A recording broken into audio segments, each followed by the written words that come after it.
Hallelujah, praise the Lord. ஆண்டவராகிய இயேசு கிறிஸ்து நாமத்தினாலே உங்கள் அனைவரையும் வாழ்த்துகிறேன்.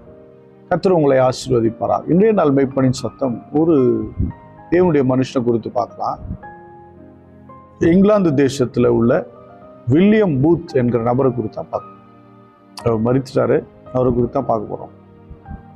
இந்த வில்லியம் பூத் இன்னைக்கு இருக்கிற இங்கிலாந்து இல்லை, அன்னைக்கு இருக்க இங்கிலாண்டில் நம்ம எப்படி இந்திய தேசத்தில் சில பிரச்சனைகளை, ஏழைகள், பண பிரச்சனைகள் எல்லாம் பார்க்குறோமோ அதே போல் அன்னைய சூழ்நிலை இருந்தது. இங்கிலாண்டில் ரொம்ப மோசமான பிரச்சனை இருந்தது. அப்படி இருக்கும்போது தான் இவர் இந்த மக்களுடைய சூழ்நிலையெல்லாம் பார்த்து இவர் ஒரு ஒரு அமைப்பை ஆரம்பிக்கிறார். எப்படின்னு சொன்னால், என்ன அமைப்புன்னு சொன்னால் கிறிஸ்டியன் மிஷன் அப்படின்னு ஆரம்பித்து ஊழியம் செய்கிறாரு. அப்படியே ஊழியம் செஞ்சுட்டே இருக்கும்போது அநேக மக்கள் ரட்சிக்கப்படுறாங்க. ஆனால் அவங்களுடைய தேவைகள் பெரிதாக இருக்குது. அவங்களுக்கு ஆகாரம் இல்லை, மினிஸ்ட்ரி போக வேண்டிய சூழ்நிலை பெரிய அளவில் இல்லை. இப்படி இருக்கும்போது தான் இருளடைந்த இங்கிலாந்துன்னு சொல்லி, டார்க்னஸ் இங்கிலாந்து அப்படின்னு சொல்லி அவர் ஒரு புத்தகத்தை எழுதுகிறாரு. அதை மக்கள் மத்தியில் கொண்டு போகிறார், மக்களுடைய வாழ்வை சீர்படுத்துறதுக்கு. இது எப்போன்னா 1850 காலங்களில் தான் செய்கிறாரு.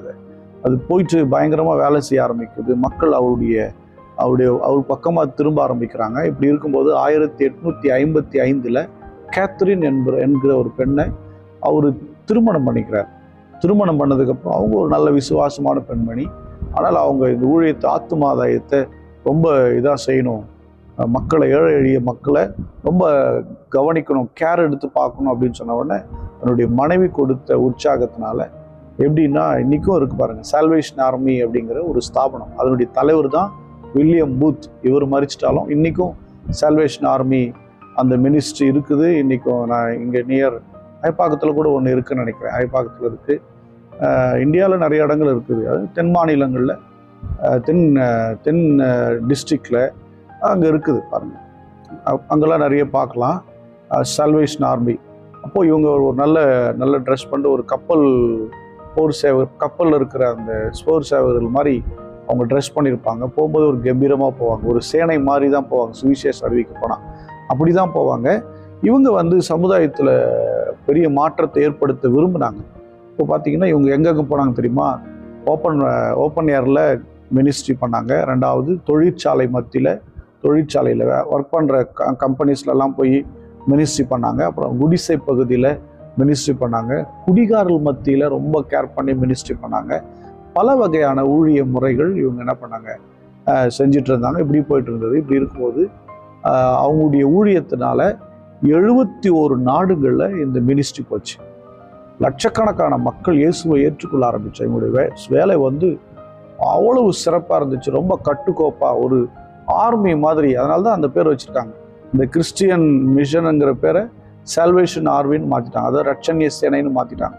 ஒரு கட்டுக்கோப்பாக பயங்கரமாக போக ஆரம்பிச்சிட்டாங்க. அதுக்கப்புறம் பார்த்திங்கன்னா 27 மில்லியனுக்கு மக்களுக்கு சாப்பாடு கொடுக்க ஆரம்பித்தாங்க. அதுக்கப்புறம் 11 மில்லியன் ஏழை மக்களுக்கு வீடு, 9,000 பேருக்கு வேலை. இவர் உயிரோடு இருந்த காலத்தில், இவர் வாழ்ந்த அந்த குறுகிய காலத்தில் அவர் செஞ்சிருக்கிறாரு. தேசம் முழுக்க வல்லமையான காரியங்கள் நடக்க ஆரம்பித்து. இவர் ஜெனரல் பூத், இவர் ஜெனரலாக இருந்தவர். அவருடைய அந்த ஆர்மி ஆஃப் சால்வேஷன் ஆர்மி அப்படிங்கிற அந்த ஒரு கிறிஸ்தவ அமைப்பு பயங்கரமாக கிரியேட் செய்தது. எனக்கு அன்பானவர்களே, நல்லா சொல்கிறேன், நாமும் எழுந்தா, ஒரு டீம் எழும்புனா வல்லமையாய் செயல்படலாம். ஒரு வல்லமையான ஒரு அறுவடையை பார்க்கலாம். மிகப்பெரிய காரியங்களை நாம் செய்து சாதிக்க முடியும். எனக்கு அன்பானவர்களே, நீங்கள் எல்லாரும் அதுக்கு ஆயத்தமாக இருக்கீங்களா? இந்த வில்லியம் பூத் அவருடைய டீமை போல அவருடைய மனைவி கேத்ரின் 2 பேரும் சேர்ந்து ஒரு பெரிய சேனை உருவாக்கி 71 நாடுகளுக்கு, அதாவது இன்னைக்கு இல்லைங்க, இன்னைக்கெல்லாம் நெட்டில் தட்டினா மொத்த நாடுகளுக்கும் மினிஸ்ட்ரியை பார்க்க வச்சிடலாம், செஞ்ச மாதிரி காமிச்சிடலாம், இல்லை செய்ய வச்சிடலாம். ஆனால் அன்றைக்கு எந்த விதமான பெரிய தொலைத்தொடர்பு கிடையாது. அதாவது 1850 காலங்களில் பெரிய தொலைத்தொடர்புலாம் கிடையாது. அன்றைய காலங்கள் 71 நாடுகளுக்கு மினிஸ்ட்ரி, 27 லட்சம் மக்களுக்கு ஒரு நாள்தோறும் உணவு, நாள்தோறும் 27 மில்லியன் மக்களுக்கு உணவு. அது மட்டும் இல்லாமல் 11,000 ஏழை மக்களுக்கு வீடு, 9,000 பேருக்கு 11,000 மில்லியன் ஏழை மக்களுக்கு வீடு, 9,000 பேருக்கு வேலை. ஒரு அரசாங்கம் கூட இப்படி செய்ய முடியுமான்னு தெரியல. வில்லியம் பூத் சால்வேஷன் ஆர்மி என்கிற அந்த அமைப்பின் மூலமாக, அந்த ஊழியத்தின் மூலமாக மிகப்பெரிய காரியங்களை செய்தார். நம்மளாரும் ஸ்தோத்திரம் பண்ணுவோம். ஸ்தோத்திரம் ஆண்டவரே, ஸ்தோத்திரம். வில்லியம் பூத் கேத்ரின் அந்த குடும்பத்தாருக்காக ஸ்தோத்திரம், அவருடைய தலைமுறைக்கு வம்சத்தாருக்காக ஸ்தோத்திரம்.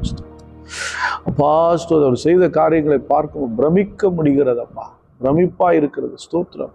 அன்பின் பிதாவை உம்மை ஸ்தோத்திரிக்கிறது. பார்க்கிற பிள்ளைகளை நீங்க ஆசீர்வதி.